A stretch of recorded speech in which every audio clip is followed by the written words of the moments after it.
کراچی کے علاقے لیاری بغدادی میں عمارت گرنے سے اموات کی تعداد 17 ہو گئی. مزید افراد کے ملبے تلے دبے ہونے کا خدشہ. ریسکیو آپریشن جاری. ڈی سی ساؤتھ جاوید نبی کہتے ہیں کہ ریسکیو آپریشن مزید چند گھنٹے چل سکتا ہے. ضلع جنوبی میں پیر سے مخدوش عمارتوں کو منہدم کرنے کا آغاز کیا جائے گا. ایم ایس سول اسپتال ڈاکٹر صابر میمن کے مطابق ٹراما سینٹر میں 9 زخمی لائے گئے، جن میں سے 6 کو ڈسچارج کر دیا گیا. 3 تاحال زیر علاج ہیں. پاکستان آرمی انجینئرنگ کور کی ٹیم کا گرنے والی عمارت کا تفصیلی معائنہ.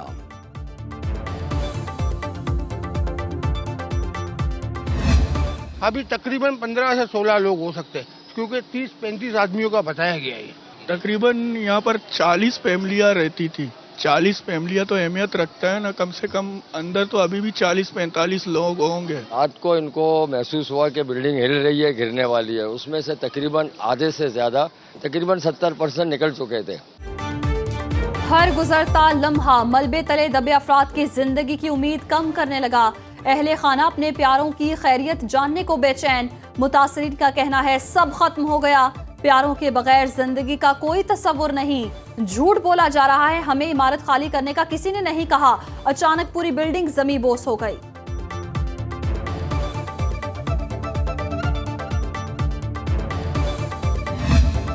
یہ مافیا کے تسلط رہنے والا شہر ہے.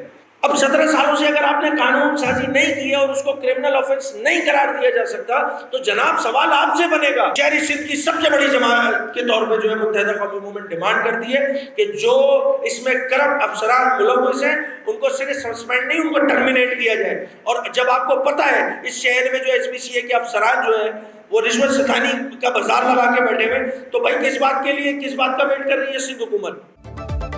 متحدہ اور پیپلز پارٹی کے ایک دوسرے کو سانحہ لیاری کا ذمہ دار ٹھہرا دیا گیا. اپوزیشن لیڈر سندھ اسمبلی علی خورشیدی نے کہا 17 سال سے برسر اقتدار لوگ سانحہ لیاری کے جواب دہ ہیں. کراچی والوں کو مافیا کے رحم و کرم پر چھوڑ دیا گیا. سندھ بلڈنگ کنٹرول اتھارٹی کی ناک کے نیچے غیر قانونی تعمیرات ہوتی ہیں. ترجمان سندھ حکومت سعدیہ جاوید نے کہا کراچی میں بھتہ خوری اور غیر قانونی تعمیرات کے ذمہ دار ایم کیو ایم ہے. ایم کیو ایم کے سیکٹر اور یونٹ کے ذریعے غیر قانونی تعمیرات کرائی گئیں.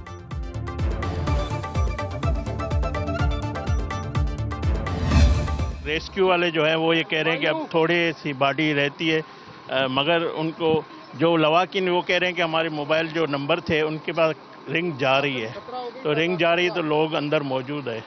ہماری دعا ہے کہ وہ محفوظ نکلے. حادثے پر کسی قسم کی سیاست نہیں کرنی چاہیے. وفاقی حکومت اپنی ذمہ داریاں نبھا رہی ہے. وزیر مملکت کھیل داس کوہستانی کہتے ہیں کہ لیاری میں عمارت گرنے کے واقعے پر افسوس ہوا. پوری کوشش ہے ملبے تلے دبے افراد کو بحفاظت نکالا جائے. متاثرین امدادی کارروائیوں سے مطمئن ہیں. دعا ہے مزید جانی نقصان نہ ہو.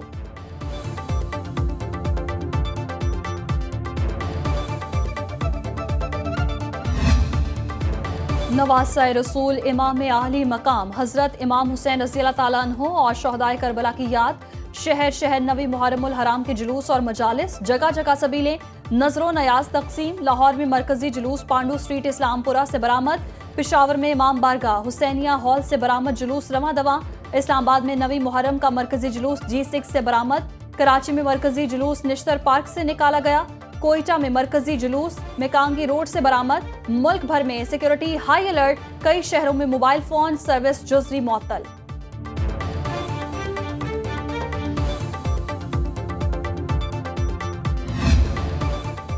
پنجاب اسمبلی میں اپوزیشن کے 10 معطل اراکین کے خلاف مزید کارروائی کا فیصلہ. اسپیکر آفس کی جرمانے کی رقم اراکین کی تنخواہوں سے کاٹنے پر مشاورت. مقدمہ درج کرانے اور گرفتاریوں سمیت مختلف آپشنز زیر غور. ڈیسکوں پر چڑھ کر مائک توڑنے والے 10 اراکین کو 20 لاکھ روپے سے زائد جرمانہ کیا گیا. اسپیکر ملک محمد احمد خان نے سرکاری املاک کو نقصان پہنچانے پر 2,03,550 روپے فیکس وصولی کا حکم دیا. چودھری جاوید، اسد عباس، تنویر اسلم، رفت محمود اور محمد اسماعیل کو جرمانہ. شہباز احمد، امتیاز محمود، خالد زبیر، رانا اورنگزیب اور احسن علی بھی شامل. آذربائیجان میں ECO سربراہی اجلاس کے موقع پر دوستی، اخوت اور علاقائی اتحاد کی جھلک. وزیر اعظم شہباز شریف کے ترک اور آذربائیجان کے صدور کے ساتھ خوشگوار موڈ میں چہل قدمی. تینوں رہنما روایتی پروٹوکول سے ہٹ کر بے تکلف انداز میں ہنستے مسکراتے نظر آئے۔ ایرانی صدر مسعود پزشکیان اجلاس کے دوران اپنی سیٹ چھوڑ کر وزیر اعظم شہباز شریف کے پاس جا بیٹھے۔ دونوں رہنماؤں کا ایک دوسرے کا ہاتھ پکڑے گرم جوشی کا اظہار۔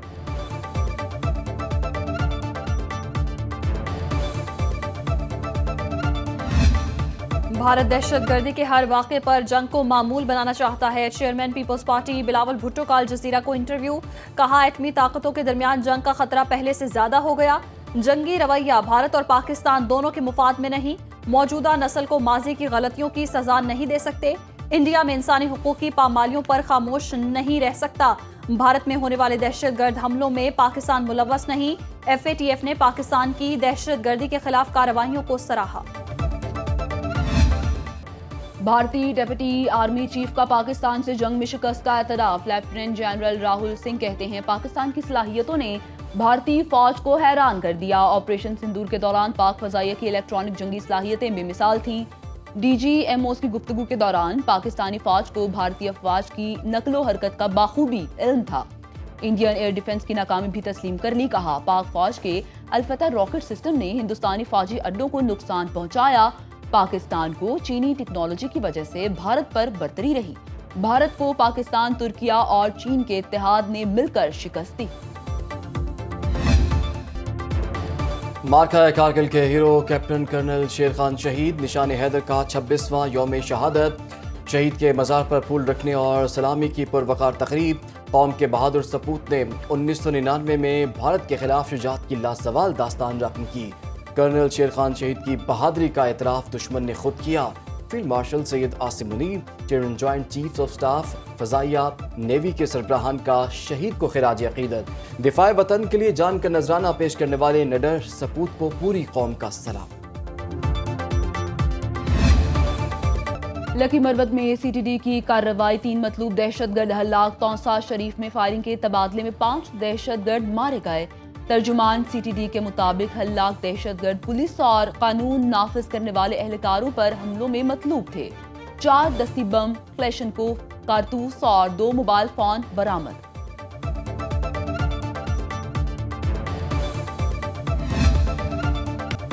پاک پتن DHQ اسپتال میں 20 بچوں کی اموات کا محکمہ صحت حکام کے خلاف مقدمہ درج۔ CEO health doctor Sohail, MS doctor Adnan, medical officer, 3 lab technician سمیت 13 افراد نامزد۔ مقدمہ جاں بحق بچوں کے لواحقین کی مدیت میں درج کیا گیا۔ مریم نواز نے دورہ پاک پتن کے دوران CEO ہیلتھ اور MS کو گرفتار کرایا تھا۔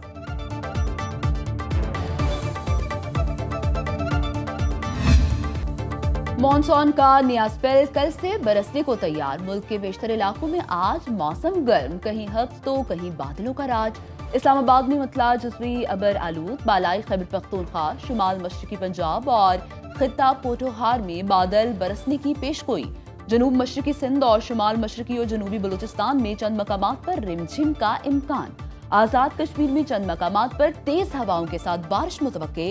مظفر آباد میں شاہراہ نیلم گامسر کے مقام پر لینڈ سلائڈنگ کی وجہ سے بند۔ دریائے سندھ میں شادی خان کے مقام پر پھنسے 30 افراد محفوظ مقام پر منتقل۔